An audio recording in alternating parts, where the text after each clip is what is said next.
LNG টার্মিনালে যান্ত্রিক ত্রুটির কারণে জাতীয় গ্রিডে গ্যাস সরবরাহ উল্লেখযোগ্যভাবে কমে গেছে।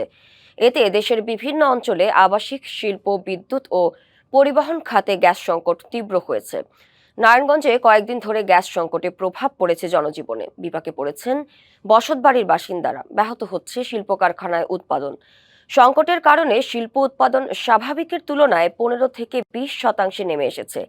প্রায় একই চিত্র গাজীপুরে। গ্যাসের চাপ কম থাকায় বাসাবাড়িতে অনেকে বিকল্প ব্যবস্থা অবলম্বন করছেন। এদিকে বিভিন্ন সিএনজি স্টেশনে গ্যাস নিতে আসা যানবাহনের দীর্ঘ সারি দেখা যায়। গ্যাসের জন্য ঘন্টার পর ঘন্টা অপেক্ষা করেও গ্যাস না পেয়ে ফিরে যেতে বাধ্য হচ্ছেন অনেক সিএনজি চালক ও যাত্রীরা। গ্যাস সংকট নিয়ে আরো খবর জানাতে গাজীপুর এবং নারায়ণগঞ্জ থেকে সরাসরি যুক্ত হচ্ছেন আমাদের সহকর্মীরা। প্রথমে চলে যাব সহকর্মী মাহমুদা শিকদারের কাছে। মাহমুদা, গ্যাস সংকটে শিল্প ও পরিবহন খাতে কি ধরনের প্রভাব পড়েছে, বিস্তারিত জানাবেন। সাদিয়া, আপনি জানেন যে গাজীপুর একটি শিল্পাঞ্চল খ্যাত এলাকায় এবং এখানে ছোট বড় মিলে প্রায় 4 থেকে 5 হাজার শিল্প কলকারখানা আছে। এই যে গ্যাসের যে তীব্র সংকট, এই সংকটের কিন্তু সবথেকে বেশি প্রভাবটা পড়ছে শিল্প কারখানাগুলোতে এবং তার পরবর্তী কারখানা যে খাতটি হলো পরিবহন সেক্টরটা। এবং এর কারণে কিন্তু আমরা যে সিএনজি পাম্প স্টেশনে আছি, আপনি দেখতে পাচ্ছেন যে এখানে প্রচুর পরিমাণের গাড়ি কিন্তু সকাল থেকেই আসলে লাইন ধরে দাঁড়িয়ে আছে সিএনজি নেওয়ার জন্য, কিন্তু পর্যাপ্ত সিএনজি বা গ্যাসের যে চাপ সেটি কিন্তু আমরা কোনো পাম্পেই দেখতে পাচ্ছি না। এর পাশাপাশি বেশ কিছু সিএনজি পাম্প আমরা দেখেছি যে সকাল থেকে তারা গ্যাস বন্ধ, মানে গ্যাস দেওয়া হচ্ছে না এরকম সাইনবোর্ড লিখে আসলে টানিয়ে দিয়েছে এবং একেবারেই গ্যাস দেওয়া বন্ধ করে রেখেছে, পুরো পাম্পটি আসলে বন্ধ করে রেখেছে। এবং তার পাশাপাশি যে কারখানার কথা আপনি বলছিলেন, যে কারখানাগুলোতে আসলে আমরা যেটি জানি যে গাজীপুর পুরো কারখানার উপরেই নির্ভরশীল এবং এখানে যে তিতাসের যে লাইন, সেই তিতাসের লাইনটি আসলে কারখানাগুলোতে দেওয়া আছে। গ্যাসের চাপ না থাকার কারণে এই প্রভাব আসলে কারখানাগুলোতেও পড়ছে। তবে এখন পর্যন্ত যে কারখানা বন্ধ এরকম কোনো ঘটনা আমরা শুনতে পাইনি। বিকল্প পদ্ধতিতে তারা আসলে কারখানা চালু রেখেছে। আমরা যদি সিএনজি পাম্পের এখানে যারা কর্মী আছে তাদের কাছে একটু জানতে চাইবো যে আজকে গ্যাসের চাপ কীরকম আর গাড়ির চাপ কেমন?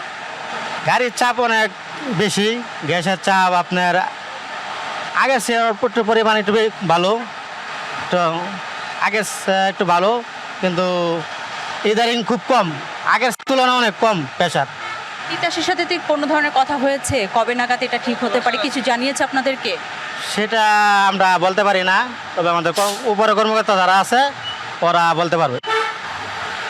সাদিয়া, শুনছিলেন যে এই যে গ্যাসের যে চাপ, সেই গ্যাসের চাপের কারণে কিন্তু আসলে প্রত্যেকেই কম বেশি ভুক্তভোগী এবং সব থেকে বেশি হলো শিল্প কারখানাতেই আসলে এই জিনিসটি চাপ পড়ছে। এবং শিল্প কারখানার যারা মালিক আছে তাদের সাথেও আমরা কথা বলেছি। এই যে গ্যাস না থাকার কারণে বিকল্প পদ্ধতিতে তারা তাদের কারখানা চালু রেখেছে, যার কারণে কিন্তু ব্যয় বেশি বাড়ছে, কিন্তু সেই হিসেবে তাদের বায়ারের কাছ থেকে কিন্তু সেই পরিমাণে টাকা তারা পাবে না। আসলে পুরোটাই একদম বলতে পারি আমরা যে লসের ভিতর দিয়ে যাচ্ছে। এবং গতকাল যেহেতু কারখানা বন্ধ ছিল শুক্রবার হওয়ার কারণে, গতকাল প্রেশার একটু গ্যাসের যে চাপ সেটি একটু বেশি থাকলেও আজকে কিন্তু গ্যাসের চাপ অনেকটাই কম দেখা যাচ্ছে সিএনজি পাম্পগুলোতে। তবে তারা সিএনজি পাম্পের যারা আছে তারা বলছে যে দুপুরের পর হয়তো বা চাপ একটু বাড়তে পারে। এই ছিল সাথে এখন পর্যন্ত গাজীপুরের যে পরিস্থিতি সেটি সম্পর্কে সর্বশেষ তথ্য। মাহমুদা, আপনাকে ধন্যবাদ। গ্যাস সংকট নিয়ে আরো খবর জানাতে নারায়ণগঞ্জ থেকে সরাসরি যুক্ত হচ্ছেন সহকর্মী সাবিত আল হাসান। সাবিত, গ্যাস সংকটে নারায়ণগঞ্জে কি প্রভাব পড়ছে, বিস্তারিত জানাবেন। বাংলা কিউআর, যেখানে নগদ পেমেন্ট সেখানে। সারা দেশে 10 লাখেরও বেশি মার্চেন্টে নগদে পেমেন্ট করুন খুব সহজে।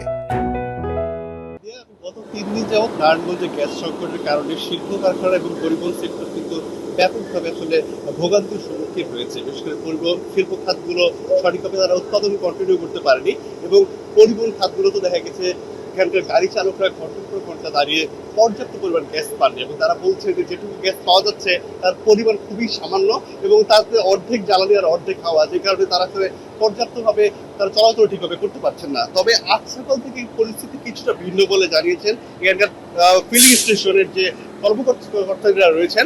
তারা বলছে যে গতকালের তুলনায় আজকে গ্যাসের চাপ কিছুটা বৃদ্ধি পেয়েছে, তবে এই চাপটা আসলে কতটা আসলে প্রভাব ফেলবে তা আসলে বিকেল নাগাদ বোঝা যাবে। আমরা এখানকার যারা কর্মচারীর সাথে কথা বলেছি যে গতকালের তুলনায় আজকে গ্যাসের চাপ কিছুটা বৃদ্ধি পেয়েছে এবং যে কারণে তারা খুব দ্রুত ভিত্তিতে তারা এখানকার যারা গ্যাস নিতে আসছেন তাদের খুব দ্রুত সরবরাহ করতে পারছেন। আমরা চেষ্টা করব কয়েকজনের সাথে কথা বলার জন্য যে গ্যাসের চাপ কিরকম সেটা জানার জন্য।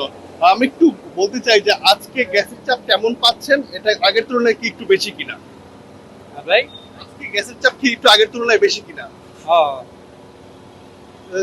যারা গ্যাস নিতে আসছেন তারা কি পর্যাপ্ত গ্যাস পাচ্ছেন? না ওইভাবে তো আর গ্যাস হচ্ছে না, চাপ আগের থেকে একটু বেশি। তারা যেটা বলছেন যে গ্যাসের চাপ আগের থেকে একটু বেশি হলেও পর্যাপ্ত গ্যাস এখনো আসলে দেওয়া যাচ্ছে না, এবং একই কথাগুলো জানিয়েছে এখানকার যারা গাড়ি চালক রয়েছেন তাদের। আপনি তো দীর্ঘ সময় দাঁড়িয়ে আসলে গ্যাস নিয়েছেন, আপনার অভিজ্ঞতা কি? কত টাকার গ্যাস নিতে পেরেছেন এবং গ্যাস কতটুকু পেয়েছেন আপনি? 130 টাকার গ্যাস পেয়েছি। গ্যাসের সংকট কম, গ্যাস পাচ্ছি না, আমরা অনেক সমস্যায় পড়ে গেছি। আমরা কোনো কাজ করেও ভাত অন খাইতে পারতেছি না, আমরা খুব টেনশনে আছি। কতক্ষণ দাঁড়িয়ে গ্যাস পেয়েছেন? মানে 2 ঘন্টা দাঁড়িয়ে গ্যাস পেয়েছি। আচ্ছা, এই গ্যাস দিয়ে কতক্ষণ চলতে পারবেন এবং কখন আবার নাগাদ আবার আপনাকে গ্যাস নিতে হবে? আর কত 1 ঘন্টার মধ্যে আবার গ্যাস লাগবে, গ্যাস পাচ্ছি না, একবার সেতে বসে না আমাদের।